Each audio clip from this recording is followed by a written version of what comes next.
And then I'll tell you something else that you probably don't know, but I probably will just end with this. This is like food for thought, like a takeaway for the viewers. So, as many people know, back between 2020 and 2022, I was part of a team that was working on a number of research projects that was looking into the killing of Christians across Nigeria, right? The reports that we published was Silent Slaughter, Genocide in Nigeria and Implications for the International Community. That was the report that got Nigeria placed on that list of countries of particular concern by Mike Pompeo shortly before Trump left office in 2020, right? The list that Biden now removed Nigeria from it. Yeah. I'm mentioning that to provide some context here that I am someone who, even though I don't identify as Christian, but I obviously have a bit of sympathy or a lot of sympathy for the plight of Christians in northern Nigeria and in the Middle Belt because they have been undergoing targeted killings. They have been undergoing things that satisfy the legal definition of genocide. 100% true. Now, what you may not know is that some of these international actors who have latched onto that thing, who have latched onto that cause, that they want to fight for Nigerian Christians, then they're going to lobby for them on Capitol Hill and all this stuff. One of them, there's an article, I'll send you the link, but for the viewers, you can Google it. So it's on the website of a very prominent think tank, conservative think tank in Washington, D.C. called the American Enterprise Institute, or AEI. So if you just Google AEI, just use the keywords AEI Christian Biafra. You use that as a keyword and you see the article that comes up. This was an article that was published 2 weeks ago. Now, the American Enterprise Institute, which is an institute, a think tank that has the ear of Donald Trump and his advisors, is a very influential conservative think tank.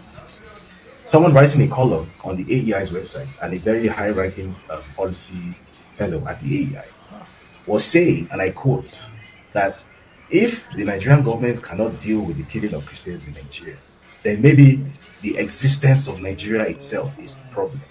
And that in that case, the US government, in order to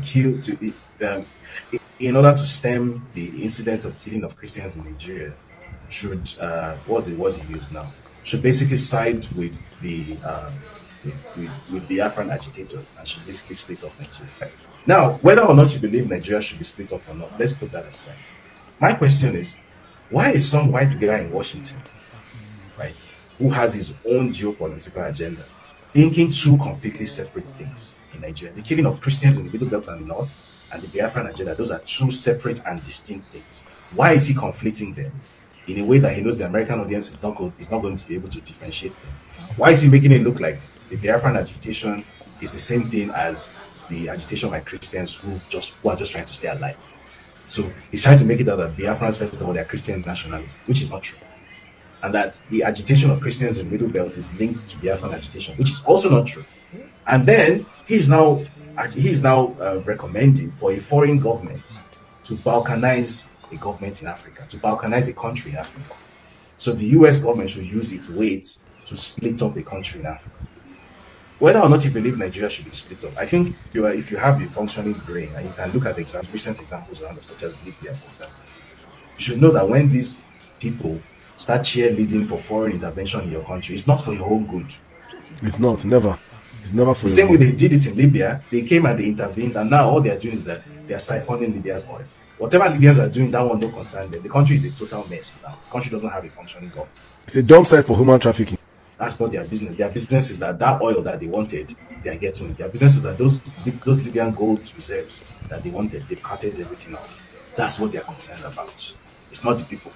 So whether you call yourself IPOB or whatever, you are looking for freedom from Nigeria, understand that when these Oyibo people start saying things like this, and they start saying, US government should come and help you gain independence, they are not trying to help you gain independence. They want the natural gas that is under your feet. They want the natural gas that is under your father's farm in Imo State. That's what they want. But that's what this is really about. They are not trying to help you at all. You are completely expendable and disposable in their eyes. So, this idea that there's some helper out there, there's some Oyibo guy who is just trying to help from the goodness of his heart. Please, Africans need to take that idea and stab it. Kill it with fire. It's not true. Ha!